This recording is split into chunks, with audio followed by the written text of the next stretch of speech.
Mesdames et messieurs, bonjour.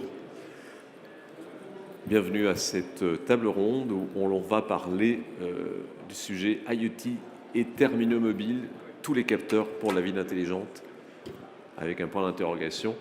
Alors, avant d'entrer dans le vif du sujet, une petite précision. Nous avons un outil qui nous permet de poser des questions sur votre smartphone. Ce sont les informations qui s'affichent à l'écran. Donc, sur votre smartphone, vous allez sur slide.do.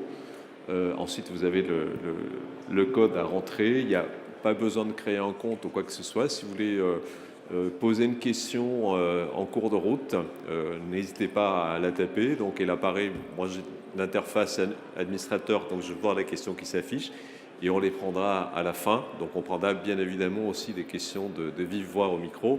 Mais si vous avez des questions qui vous viennent en cours de route et pour ne pas les oublier, vous pouvez les noter là-dessus. On pourra les prendre à la fin. Donc, IoT, terminaux mobiles, les capteurs pour la ville. La donnée est à la fois la base et l'objectif de toute démarche de transformation digitale. Cela vaut dans l'industrie, où les données issues des capteurs de mouvement, par exemple, permettent de mettre en place une vraie maintenance prédictive des machines. Cela vaut aussi dans le retail, où l'on cherche autant que possible à anticiper le comportement et les envies des consommateurs en croisant les données de leur navigation Internet, de leur localisation à un instant T et de leurs achats.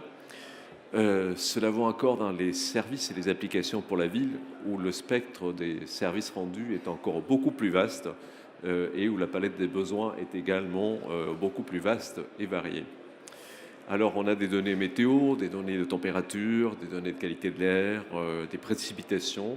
On a des photos aussi via les smartphones. Les photos sont des données, parfois assez complètes. Il y a aussi des métadonnées, on ne va pas rentrer dans ces détails-là. Mais vous avez des données de positionnement, des données de déplacement des habitants, des voitures et des objets. Vous avez des données sur le niveau de bruit dans la ville. Bref, le nombre, le type et la qualité de données pratiquement sans limite. De nombreux capteurs génèrent des masses gigantesques de données.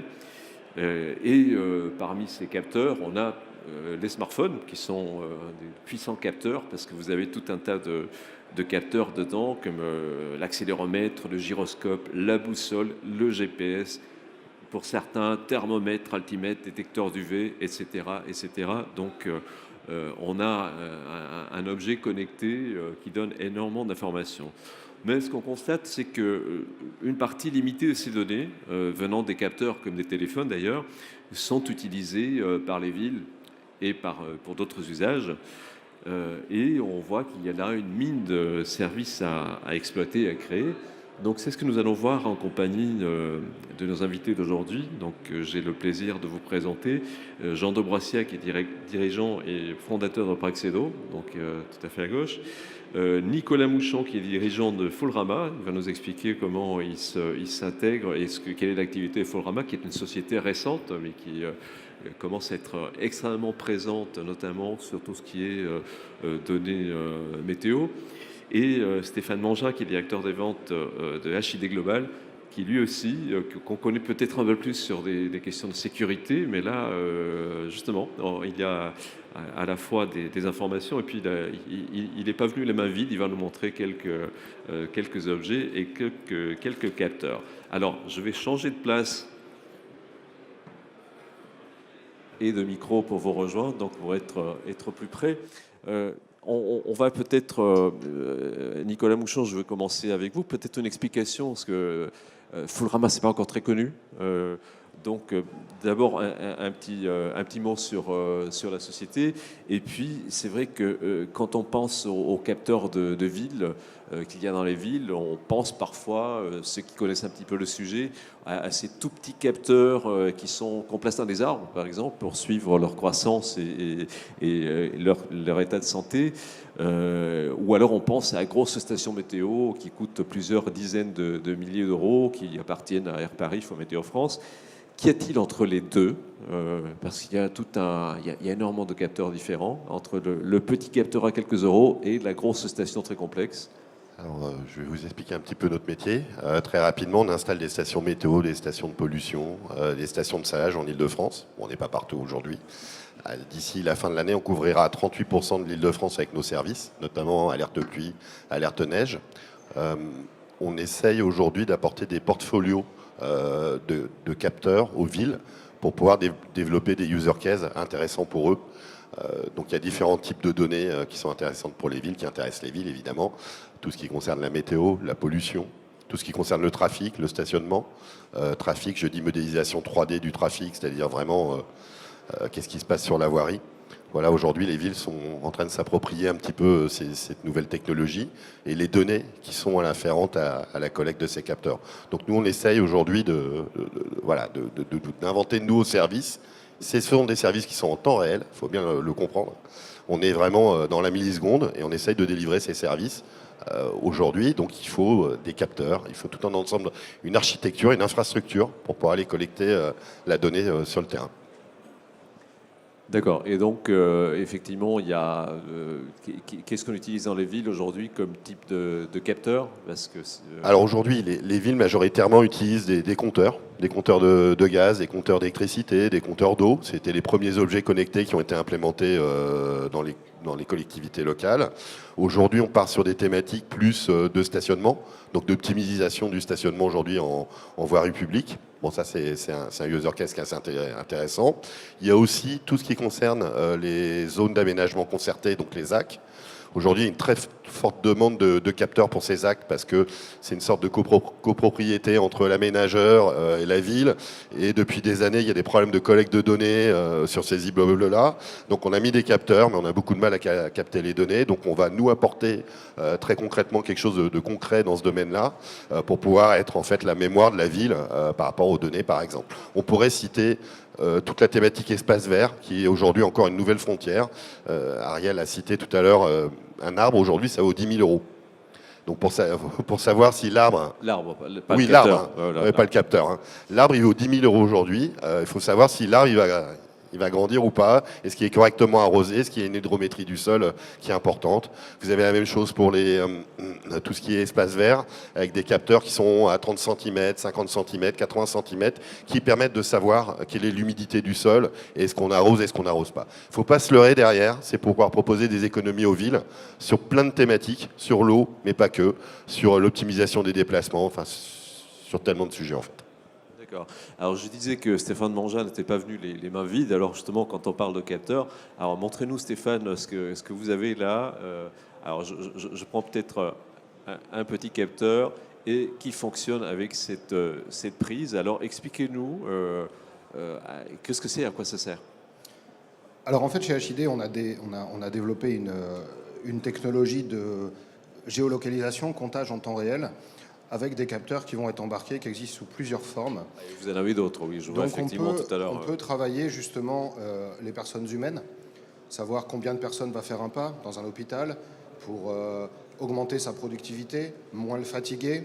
On peut aussi connaître des détections de chute avec des capteurs, des accéléromètres tridimensionnels qui seront à l'intérieur, capteurs de température pour régler les climatisations, l'allumage des lumières et la localisation de la personne pour pouvoir faire du comptage. J'entends par là, du comptage, c'est quoi? C'est savoir combien de personnes sont rentrées dans une société, combien de personnes sont sorties. Est-ce que la personne invitée, donc le visiteur à qui on va donner ce type de badge, va être avec le visité? Et s'il se sépare dans l'entreprise, une alerte est envoyée à la personne qui est visitée. Pourquoi son visiteur s'est séparé? Est-ce qu'il est parti quelque part où il ne devait pas aller? Auquel cas, on a vraiment une alerte qui est lancée. Ou, comme tout le monde, il a le droit d'aller faire ses besoins. On annule l'alerte, mais au moins on a un couple qui est là. Ça, c'est pour les personnes, le comptage, la précision en temps réel. Et on envoie la sécurité le chercher aux toilettes, c'est ça? Non, on les laisse tranquilles. Ici, ces petits capteurs ronds avec des capteurs à l'arrachement sont très pratiques pour ce qui s'appelle de l'asset tracking.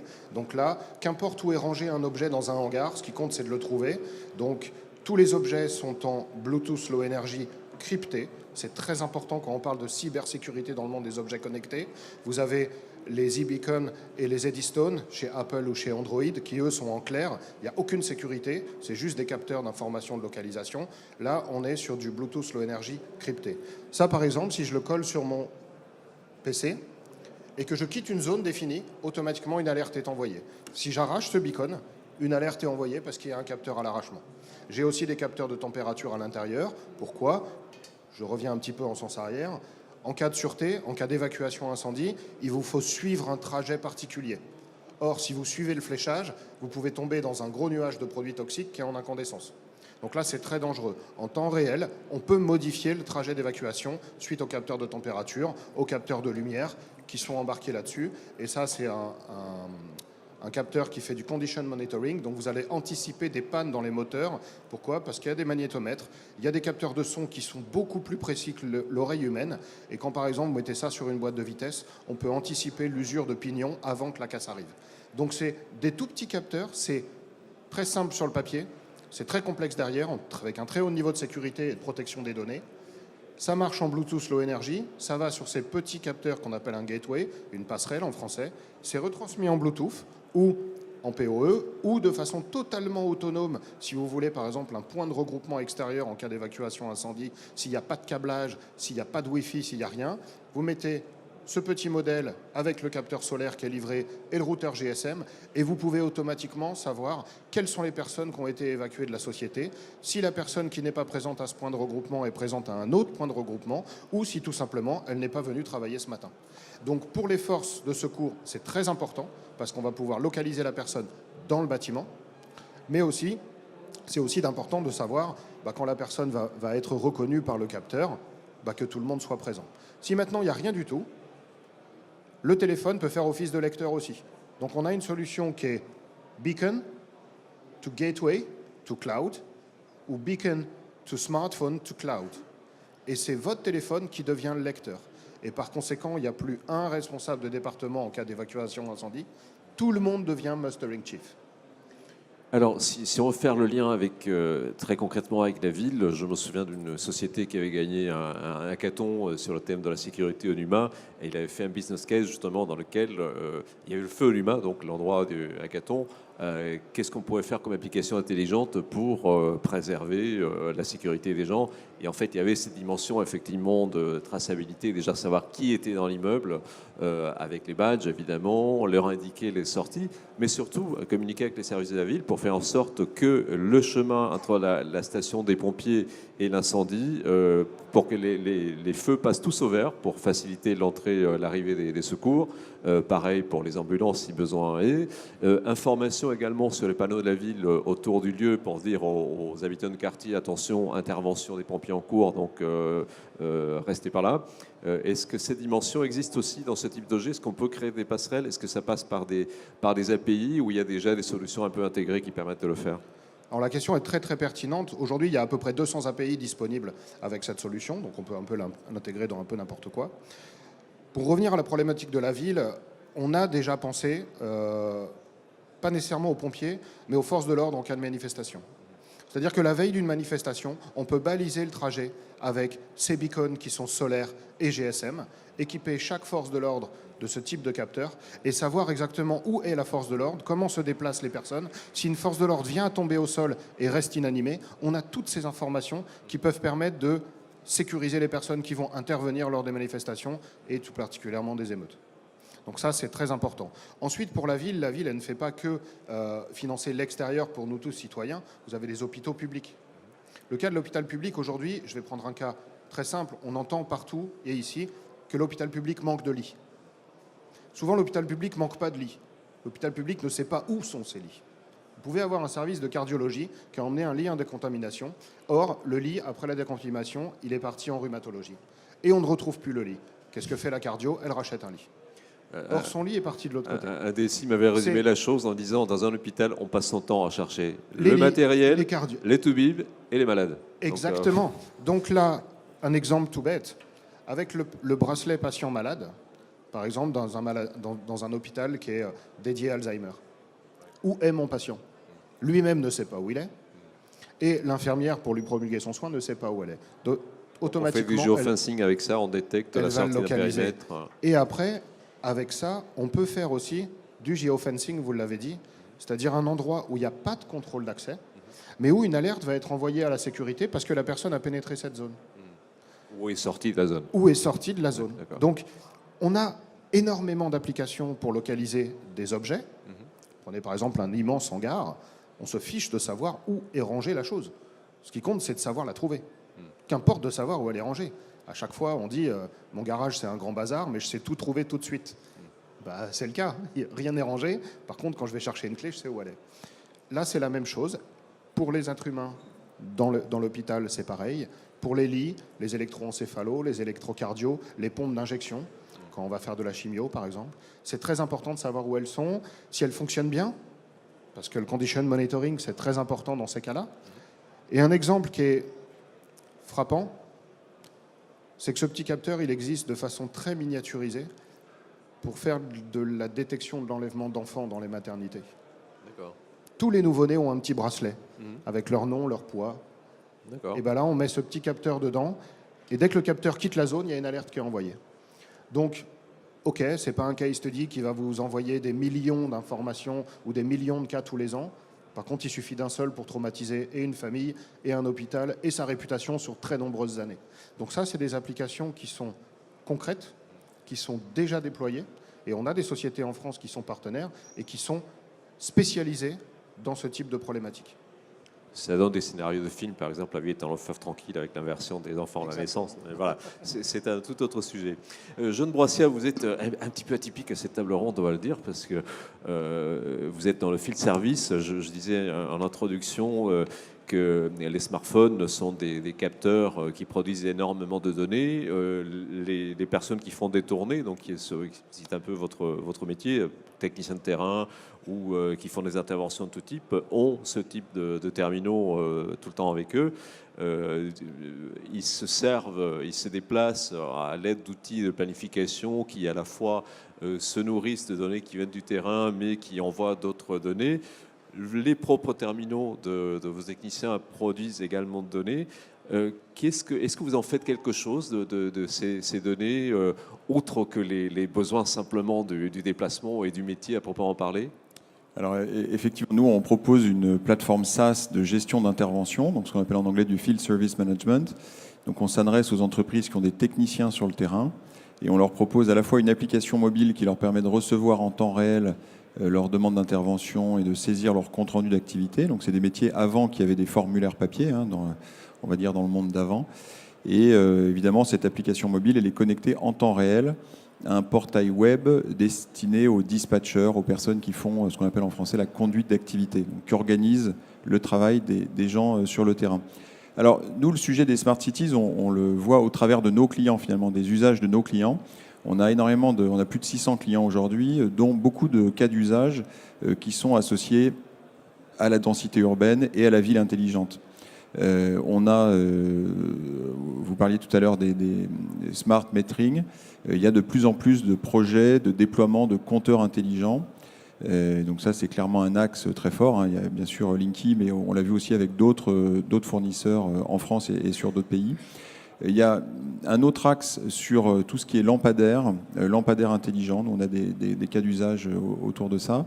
Et puis aussi sur le transport de déchets, avec la mise en place de capteurs alors c'est des choses assez simples en fait, c'est des capteurs de niveau dans des bennes de récupération de vêtements, par exemple, une société comme Le Relais qui récupère les vêtements usagés, mais on a aussi avec d'autres acteurs. Et c'est simplement mettre un capteur de hauteur, finalement, de remplissage dans les bennes, pour faire en sorte que les tournées qui précédemment étaient fixes puissent être dynamiques et qu'on puisse envoyer le véhicule pour faire la collecte uniquement lorsque le container atteint un certain niveau.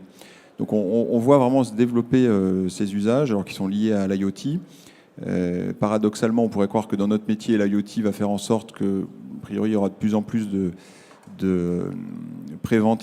d'interventions préventives et moins de curatives. En réalité, on voit qu'il y a de plus en plus d'interventions terrain, parce que déjà, il faut déployer tous ces capteurs. Donc, il y a un énorme travail de déploiement. Il faut changer les batteries, même si elles durent longtemps.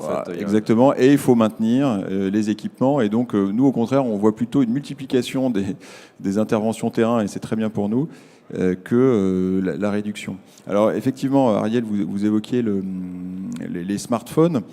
Nous, on a un usage autour de ça qui est la récupération des positions de géolocalisation. Alors, c'est une option qui qui est activable dans les comptes de nos clients, qui n'est pas obligatoire. Mais en gros, le principe, c'est si j'accepte, je partage mes données de façon anonyme de géolocalisation. Et nous, grâce à ça, on va être capable d'analyser les temps de déplacement et du coup de prévoir quels seront les temps de déplacement futurs en fonction du jour, en fonction de l'heure, en fonction d'un certain nombre de critères pour optimiser les plannings et intégrer dans les plannings des temps prévisionnels de déplacement qui soient les plus réels et les plus prévisibles possibles. Voilà, donc ça, il y a une part aussi d'intelligence artificielle puisque c'est quelque chose qui est apprenant et qui en permanence se met à jour. Voilà, donc c'est... Et alors, cette mécanique de l'IoT, est-ce que cela ne vous amène pas aussi à être encore plus proche du métier de vos clients? Parce que si vous récupérez peut-être directement ou indirectement des données issues de capteurs des installations de vos clients, c'est une information qui peut être récupérée par le client quel qu'il soit, mais vous aussi, si vous l'avez directement, c'est peut-être un moyen d'agir, de déclencher une intervention. Absolument, c'est-à-dire que nous, on est connecté via web service, via des API, et nos clients, en fait, nous connectent à tout un tas de capteurs. Allô, allô, ah oui, ça revient. Tout un tas de capteurs qui peuvent être potentiellement des déclencheurs. C'est-à-dire le principe d'un capteur IoT, c'est que effectivement, via l'IoT, on va pouvoir communiquer avec un équipement. Donc il y a énormément de choses qu'on peut faire en amont de Praxedo pour comprendre l'état de la machine, prendre des actions préventives, mettre à jour des bouts de logiciel à distance. Donc ça, c'est en amont par rapport à nous, mais il y a un moment où on ne peut pas tout faire à distance, et il y a un moment où on a besoin d'envoyer quelqu'un sur le terrain, et à ce moment-là, c'est via ces capteurs qu'on va déclencher une intervention dans Praxedo qui est créée via nos API. Donc on a, je pense, au moins les 3/4 de nos clients qui utilisent des API web service pour connecter Praxedo, et du coup les interventions sont créées en amont par rapport à notre plateforme. Nicolas Mouchon, les capteurs génèrent énormément de données, on le disait tout à l'heure. Est-ce que vous utilisez tout? Et alors, quel est ce rythme de génération de données? Est-ce qu'il y a une règle? Est-ce que c'est toutes les secondes, selon le type de capteur qu'on va installer? Et ça rejoint un petit peu une question qui est posée via l'application Slide. Ah, il a quitté. Mais Slide.do, quelqu'un qui disait quel type de réseau pour récupérer ce genre de données? Est-ce que ça va être du LoRa? Est-ce que ça va être et par extension un réseau très bas débit? Effectivement, les capteurs génèrent énormément de données. Alors, je vais vous donner l'exemple d'une station météo.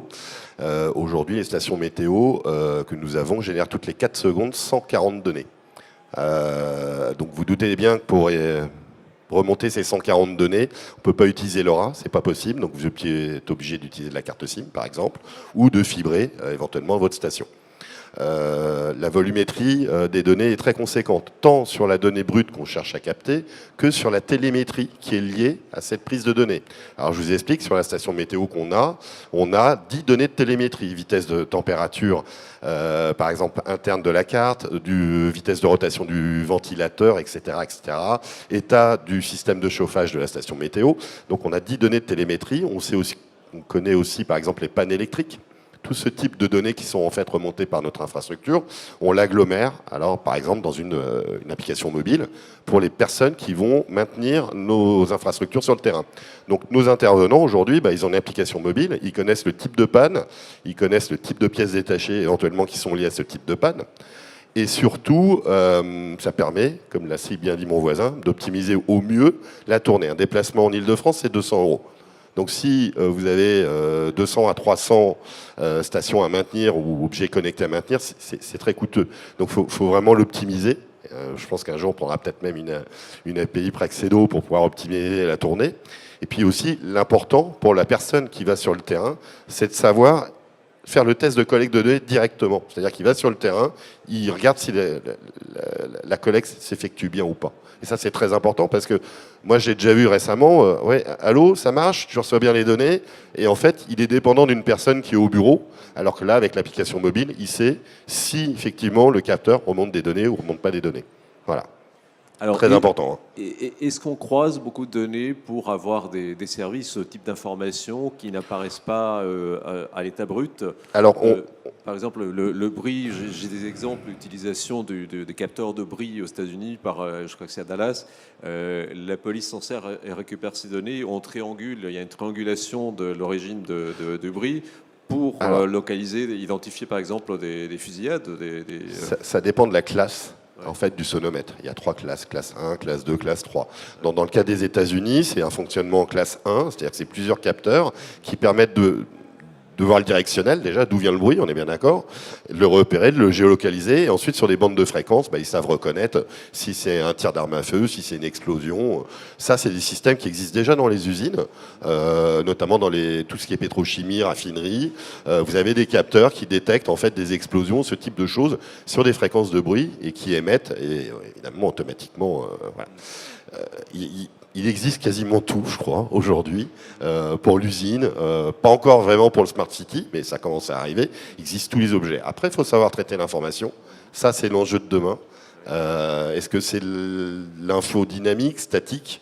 Voilà, c'est un petit peu l'enjeu dynamique, statique, c'est-à-dire temps réel ou pas temps réel. Oui, parce qu'il y a des informations qui ont une valeur, une durée de vie de quoi, 15 minutes 5 minutes, je pense. 5 minutes. Ouais, pour la météo, c'est 5 minutes. Si vous avez la primeur sur la température ou sur la pluie, par exemple, vous avez une primeur de 5 minutes. Au-delà, de toute façon, nous, les modèles qu'on propose aux villes, au bout de 5 minutes, ça passe en open data. Donc, après, chacun fait ce qu'il veut de la donnée. Oui, parce que là, on voit une petite évolution, et c'est une petite parenthèse. Effectivement, tout le monde s'est précipité sur l'open data en disant c'est génial, mais on se rend compte effectivement que la donnée qui a de la valeur, c'est la donnée en temps réel, et qui n'est pas forcément celle qui est mise en open data. Donc, Alors ça, c'est le premier point. Et puis, il faut surtout essayer d'expliquer au marché qu'aujourd'hui, mettre un capteur de pollution ou de température, ça donne une certaine normalisation. Moi, je discute avec plein de gens en ce moment qui me font beaucoup sourire. Ils veulent mettre des capteurs de température dans les parcs-mètres, par exemple. Le parc-mètre, toute la journée, il est au soleil, donc il ne va pas vous donner une bonne mesure de température. Aujourd'hui, sur le marché, pour avoir une vraie mesure normalisée, c'est minimum un investissement de 3 000 € pour une station météo. Certifié, Organisation mondiale de la météo, c'est-à-dire avec une chambre à température, un radar Doppler de telle manière, etc. Faut pas se leurrer, on a trop voulu à un moment expliquer qu'on allait mettre des capteurs à 10, 20 €. C'est peut-être bien pour certains types d'usages, mais quand on fait un peu de métrologie, ça n'existe pas en fait. D'accord. Stéphane, même chose pour vous, il y a capteur et capteur.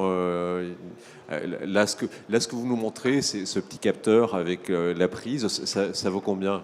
Même si ce n'est pas vendu dans le commerce à l'unité, etc. Mais quel est l'ordre de grandeur de prix de ce type d'équipement?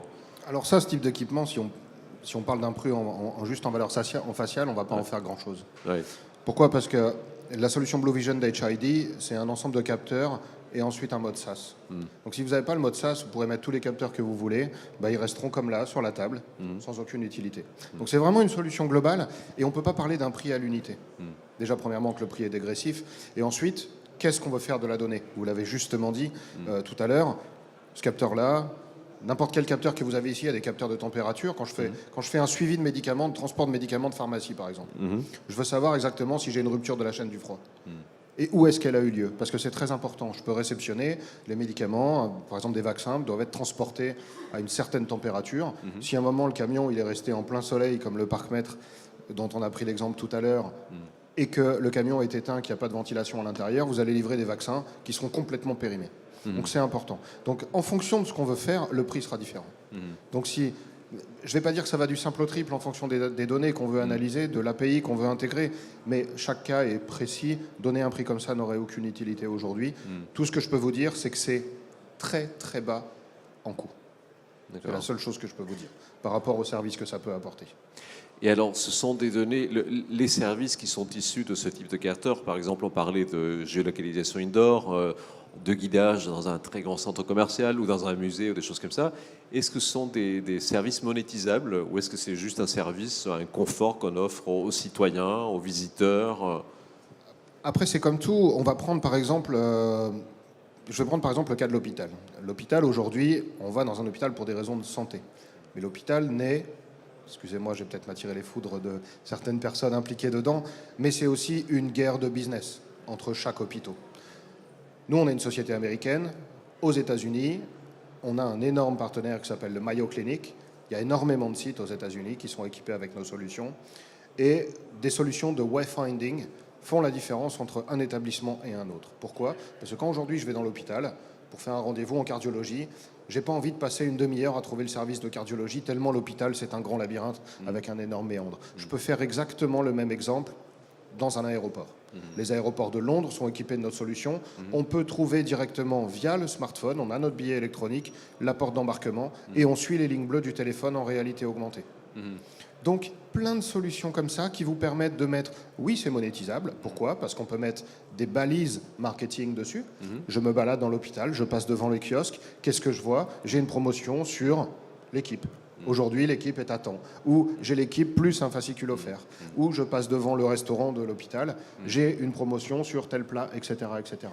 Donc, on peut mettre du marketing dedans. Alors ça, Mais c'est plus je l'ai beaucoup vu sur le PowerPoint, mais à Roissy, il y a eu des tentatives, mais ça, à ma connaissance, ça n'a jamais pris comme modèle. Est-ce que vous avez un exemple où j'avais un exemple, c'était un centre commercial au Brésil qui avait proposé cette fonction de Geolock Indoor, mais qui était un service. Il ne cherchait pas à monétiser, ni à faire de la pub dessus.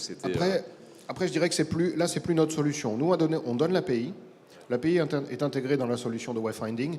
Et après, c'est le fournisseur de cette solution pour cette entité qui va accepter ou non de faire du marketing online à l'intérieur. Nous, notre solution s'arrête à la fourniture de données brutes. Et ça, c'est très important. Je fais une remarque, parce qu'elle peut arriver dans les questions-réponses qui suivent. On parle de GDPR Compliance, la RGPD. Aujourd'hui, nous, on suit des numéros de beacon. Notre solution s'arrête au suivi du beacon et de son numéro.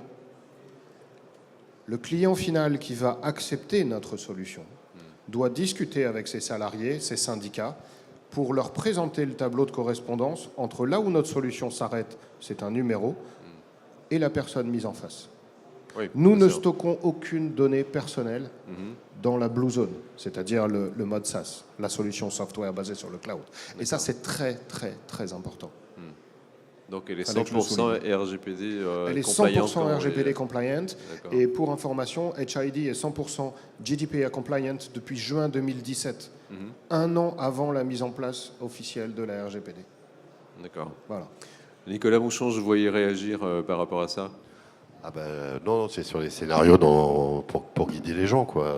On en entend parler depuis 10 ans. Tu te souviens à l'époque, quand j'étais dans une autre entreprise, ils éditaient des beacons. Ils éditaient exactement le même type de choses que mon voisin.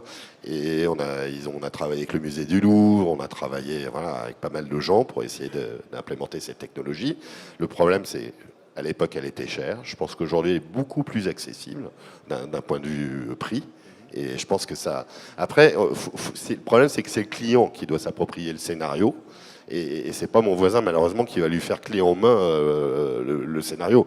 Et c'est un petit peu le problème d'aujourd'hui, c'est que il faut continuer à accompagner. En fait, c'est pas parce que vous donnez une donnée à un client, en fait, si on revient un peu sur la thématique d'aujourd'hui, le problème, c'est qu'est-ce qu'il en fait, le client? Est-ce qu'il a les outils pour pouvoir traiter cette donnée, ou nous, ce qu'on appelle des outils de data visualisation, mobile, système d'information géographique, il y a pas mal de sujets, juste un web service, par exemple.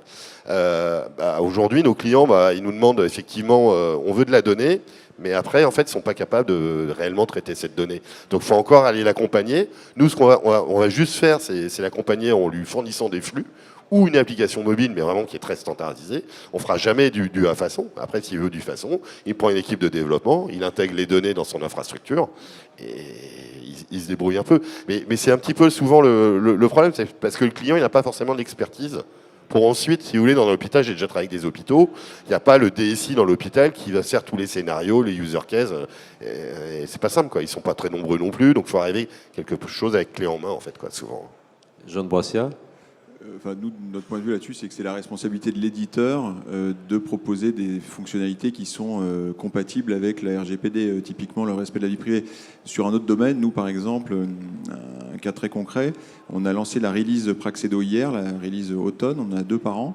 Et dans cette release, on a intégré une fonctionnalité d'anonymisation des numéros de téléphone. C'est-à-dire lorsque le technicien veut appeler le client final, où lorsque le client final veut rappeler le technicien, jusqu'à présent, il fallait que le technicien ait accès au numéro du client final et vice-versa. On a mis en place une plateforme téléphonique qui permet au technicien de déclencher un appel depuis son smartphone sans connaître le numéro appelé, et pareil, d'être rappelé sur son smartphone sans que le client final connaisse son numéro de téléphone.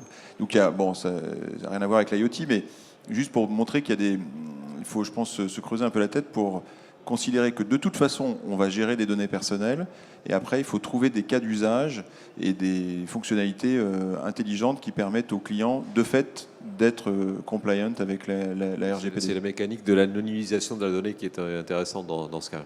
Exactement.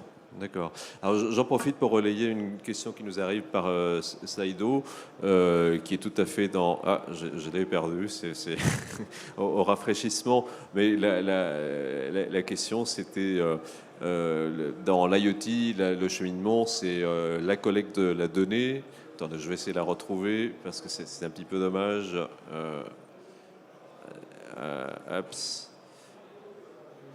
Voilà, je pense que la première étape dans le domaine de l'IoT est de capter la data. La deuxième sera de l'analytics et du machine learning. Qu'en pensez-vous ? Ça nous ramène justement sur cette question, puisque le flux de données, notamment quand on est en temps réel, pour rendre les données exploitables et intelligibles, est quand même très difficile à gérer. Il faut une automatisation. Alors, de quel niveau doit être cette automatisation ? Est-ce que on parle parfois un peu abusivement d'intelligence artificielle. Il y a pas longtemps, on disait business intelligence. C'est quoi le niveau et c'est quoi le besoin en termes d'intelligence pour pouvoir gérer un flux de données en temps réel ? Nicolas Mouchon. Je vais juste répondre rapidement. Ça dépend où est-ce qu'on met l'intelligence. Nous, par exemple, on a des routeurs, on va dire serveurs, dans les stations sur le terrain. On fait déjà des premiers calculs sur ces routeurs avant de transférer l'information, évidemment, nos serveurs pour du traitement plus compliqué. Ça dépend où vous le mettez. L'idée, si vous voulez, c'est collecte, traitement, data visualisation dans le Smart City. C'est-à-dire que vous allez sur le terrain, vous installez des stations en voirie, et là, vous allez faire de la collecte. Ensuite, vous allez faire le traitement. Qu'est-ce que vous voulez comme données ? Vous voulez de la température ressentie, ainsi de suite. Donc ça, c'est de l'algorithmie en fait qu'on va mettre dans son back-end. Et puis après, on peut aussi, si vous voulez, traiter les données avec la data visualisation dans un système d'information géographique, en faisant des calculs de surface, en positionnant par exemple de la pluviométrie, de la pollution. On fait aussi, nous, sur notre plateforme, Node.js, il y a des choses qu'on ne calcule pas forcément tout de suite, mais c'est au moment de la visualisation, notamment dans les applications mobiles, on va recalculer des choses, donc automatiquement, on va incorporer un petit peu plus de données. Donc ça dépend du scénario, où est-ce que vous voulez vous positionner. Nous, on a quelque chose qu'on veut absolument faire, par exemple, c'est sur le comptage intelligent de véhicules sur voirie. Aujourd'hui, on le fait dans le cloud. D'ici 1 an, on le fera sur nos routeurs directement sur la station, parce que ça permet d'économiser 870 000 images jour transmis dans le cloud. Donc imaginez le coût carbone de transmettre ces 870 000 images jour. Voilà, il y a plein d'optimisations à faire comme ça, demain dans Smart City, sur est-ce qu'on le met en local ou est-ce qu'on le met dans le cloud. L'intelligence. C'est un comptage de véhicules nouvelle génération, puisqu'en général on met des câbles au sol pour compter les véhicules. Il y a 3 solutions. Il y a radar au sol. Et maintenant, il y a des caméras qui arrivent, mais c'est du comptage de face. Nous, on a essayé de faire du comptage de profil pour pouvoir en fait identifier le type de véhicule, ou moto, scooter, trottinette. Voilà, on ne fait pas les piétons, évidemment. L'intérêt, c'est qu'aujourd'hui, les câbles, ça s'arrache au bout de 10 jours en général. Si vous avez beaucoup de trafic de camions sur la voirie, ça peut même être 5 jours, donc ça demande des interventions. Le radar, ça marche plutôt bien, mais ça ne discrimine pas du tout le trafic. Et enfin, les caméras, c'est bien, mais l'hiver, ça marche moyen quand il neige, ça marche moyen quand il y a du brouillard. Donc il faut essayer de trouver, si je puis dire, des solutions qui vont permettre d'exploiter 24 heures sur 24 la solution. Voilà. Il y a un vrai besoin des villes aujourd'hui sur la modélisation du trafic 3D, j'en parlais tout à l'heure. Nous, on travaille là-dessus. On sait que Google travaille beaucoup aussi là-dessus. C'est compliqué, pas compliqué, si je puis dire. Mais pour ça, il faut avoir des vraies données. Et ce que se transmet malheureusement Waze, c'est qu'un aperçu du trafic. Parce que c'est que quelques smartphones sur le terrain. Après, il y a une modélisation, évidemment, machine learning qui tourne et qui vous donne une prédiction de trafic. Mais combien de fois, moi, sur mon Waze, j'arrive sur une voie, elle m'est indiquée rouge et en fait, il n'y a pas de voiture. parce que c'est lié à la statistique de fréquence. Enfin voilà, c'est de la modélisation, quoi, pure et dure, machine learning. D'accord. Donc, je rebondis Stéphane. directement sur Waze, c'est marrant cette transition, lecture dans les pensées. Waze est un énorme client consommateur de ces balises-là. Et Waze a pris pour initiative, dans le temps, d'équiper la totalité des zones noires mondiales pour la géolocalisation. Il y en a une qui est parfaite ici, c'est le tunnel de la Défense ou le tunnel duplex de la 86. Donc il y aura ces beacons-là au plafond. Ce sera le beacon de votre téléphone où l'application Waze est activée dessus, qui va communiquer avec ça. Ça, c'est relié au cloud Waze et ça communique les informations en temps réel. Moralité, les sorties dans les tunnels, on ne va plus les louper. Donc ça, c'est un contrat qui est sur plusieurs décennies. Je vous laisse imaginer. La quasi-totalité des États-Unis est déjà équipée. Maintenant, Waze va continuer de développer ça en Europe. Donc c'est les zones noires où il n'y a aucune data qui passe, qui passeront avec ça. Pourquoi? Parce que là, on n'a pas besoin de data télécom. On a juste besoin de Bluetooth et Wi-Fi ou Bluetooth et PoE. Voilà. Et quiconque s'est retrouvé sans le vouloir sur la 14 saura de quoi on parle, alors qu'il voulait juste sortir à Nanterre. Voilà, on sait de quoi on parle. Alors, je voudrais peut-être pour conclure cette table ronde et avant qu'on prenne des questions de la salle, parler un petit peu de l'aspect économique du retour sur investissement de ce genre de choses. Nicolas Mouchon, je crois savoir que vous aviez un cas de capteur de gel en voirie. À quoi ça sert? Qu'est-ce que ça donne comme info? Et qu'est-ce que ça représente pour une ville qui le déploie? Je ne sais pas si on peut citer les villes en question. Oui, on va pouvoir citer quelques chiffres, tout à fait. Donc, je vous explique, le salage, c'est quelque chose en France qui coûte très cher. Mais vraiment, ça coûte cher aux villes. Pourquoi? Parce qu'il faut maintenir en conditions opérationnelles des véhicules dont vous allez vous servir un mois et demi dans l'année. Mais vous devez maintenir la condition opérationnelle déjà des véhicules. Quand vous arrivez sur la période d'hiver, aujourd'hui, les communes ne sont pas vraiment d'outils pour savoir si il faut réellement saler ou pas saler. Certaines communes se sont équipées de testeurs laser, mais voilà, c'est un moment T, vous allez sur une voirie, vous faites le test laser et vous récupérez la température.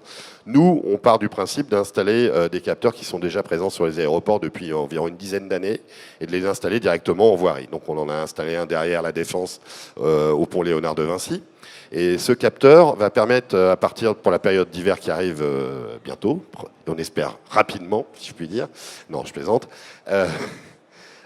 pour faire des tests. Nous, c'est intéressant parce qu'aujourd'hui, à peu près, pour vous schématiser, une tonne de sel, c'est à peu près 100 €. Une tonne de sel, c'est même pas la table basse. Donc vous imaginez bien que pour saler 363 km de voirie à Courbevoie, ça va pas se faire avec une tonne, ça va se faire avec quelques dizaines de tonnes, voire quelques centaines de tonnes, si la période... voilà. Donc, pour vous donner un ordre d'idée, en 2011-2012... Quand on sale tout. Ah bah oui, on est obligé de tout saler, hein, on est bien d'accord. Bon. Aujourd'hui, ils salent de manière préventive. Pardon. Ils n'ont pas le choix parce qu'ils n'ont pas les outils pour monitorer. Donc nous, ce qu'on est capable aujourd'hui de leur proposer, c'est un capteur qui vaut assez cher, qu'on met dans la voirie, et un deuxième capteur qui a 40 cm de profondeur. Et ce que nous, on est capable de leur dire, c'est à un moment, quand la pluie va tomber, s'il y a de l'humidité pendant une période de froid, est-ce que l'humidité va tenir au sol ou va pas tenir au sol? Grosso modo, est-ce que je sale ou est-ce que je sale pas? Une fois que j'ai salé, on est aussi capable de leur dire, est-ce que la mixture... On est bien d'accord, elle est à la saumure, est-ce qu'elle est bien mélangée, pas bien mélangée, est-ce qu'il faut juste la remélanger ou est-ce qu'il faut ressaler? Ensuite, nous, ce qu'on leur offre, c'est des applications sur mobile pour pouvoir suivre les personnes qui font le salage sur la voirie. Et il y a une personne sur un système d'information géographique qui collecte l'ensemble des données. L'intérêt aujourd'hui, c'est qu'une période de salage en 2011, qui a duré à peu près 3 semaines pour la ville de Courbevoie, c'est 1,8 million d'euros. Rendez-vous compte. C'est considérable. Le salage en France, quand on a un hiver froid, c'est 800 millions d'euros de dépenses. En France. Pour tout le pays. À peu près pour tout le pays, ouais. L'ordre de grandeur. Et je crois que en 2011, c'était monté à 1,1 milliard. Donc nous, ce qu'on essaye de proposer à la commune, très simplement modèle économique, c'est d'optimiser 10 à 15% des salages. Donc s'ils investissent dans le capteur, en une fois, ils rentabilisent en fait l'investissement sur 10 ans du capteur. C'est aussi simple que ça. Malgré un coût important d'infrastructure quand même en déploiement. Stéphane Mangin, un exemple de business case qu'on peut illustrer comme ça. Est-ce que vous en avez un qui vous vient à l'esprit spontanément? Alors, un business case avec ces capteurs-là, il y en a plusieurs. On a l'asset tracking dans les hangars, des très grands entrepôts, de la plus grosse entreprise mondiale au niveau du stockage, que je ne nommerai pas, de vente en ligne, qui cherche aujourd'hui, qui trouve ces objets grâce à ces capteurs-là. On a une énorme banque mondiale, pareil, qui fait des couples entre les visiteurs et les visités, ce que je vous disais tout à l'heure. Donc ça, c'est très, très important. Et après, tout ce qui est dans le marché vertical des transports. Pourquoi? Parce que le condition monitoring dans le marché vertical des transports, c'est très important dans les aéroports, par exemple, dans les stations de métro, dans les gares, avec tout ce qui est escalator et tapis roulant. C'est-à-dire que là, on va anticiper une maintenance et on ne va pas la prévoir. Imaginez, vous faites une maintenance le 18, la prochaine a lieu le 18 du mois suivant, mais le problème intervient le 19, donc le lendemain de la maintenance. Automatiquement, les alertes sont envoyées et le technicien est dépêché sur place. Ça évite d'avoir un grand tapis roulant qui va transporter des centaines de milliers de personnes par jour, de tomber en panne et de créer de la frustration. Et ensuite, on sait bien sûr ce que c'est la frustration dans le métro parisien quand un tapis roulant ne fonctionne pas, à Montparnasse par exemple. Voilà, donc ça va, on a vraiment des cas concrets. On a plein de pays dans le monde entier qui utilisent cette solution-là. Beaucoup de fleet management, on parlait de fleet management tout à l'heure avec ces capteurs-là, de l'identification d'objets, de la localisation de personnes. Je dirais que la seule limite à ce système-là, c'est l'imagination. Et après, vous l'avez très justement dit, c'est le taux d'adoption. C'est pas parce qu'on fait du wayfinding avec cette solution-là que l'utilisateur prendra l'initiative lui-même d'aller charger une application de localisation et de navigation indoor dans un bâtiment, dans un centre commercial, etc. Donc tout est une question d'éducation, pas l'éducation que nos parents nous ont donnée, mais la façon qu'on a comme un acte réflexe à télécharger une application quand on va quelque part. Pourtant, on l'a tous. Quand on prend l'avion, on a tous l'application Air France, EasyJet, Ryanair, Swissair, tout ce que vous voulez. Donc, c'est peut-être aussi avec ces acteurs-là qu'il faut travailler pour proposer de la localisation indoor dans un aéroport quand on voyage avec telle compagnie aérienne. Donc ça, la discussion reste ouverte de notre côté et du leur. Ok, merci. Écoutez, nous arrivons un petit peu au terme du temps que nous avons pour cette table ronde. On a le temps de prendre une ou deux questions. Alors, si vous avez des questions, je vais venir avec mon micro. Je vous demanderai de... Alors, comme dit toujours, on va passer à la deuxième question parce que la première est toujours la plus difficile. Non, pas de questions. Bien, mais sinon vous pouvez toujours interroger nos speakers en dehors de la scène. En tout cas, merci beaucoup de votre présence et votre attention et merci. Messieurs de votre participation. Merci.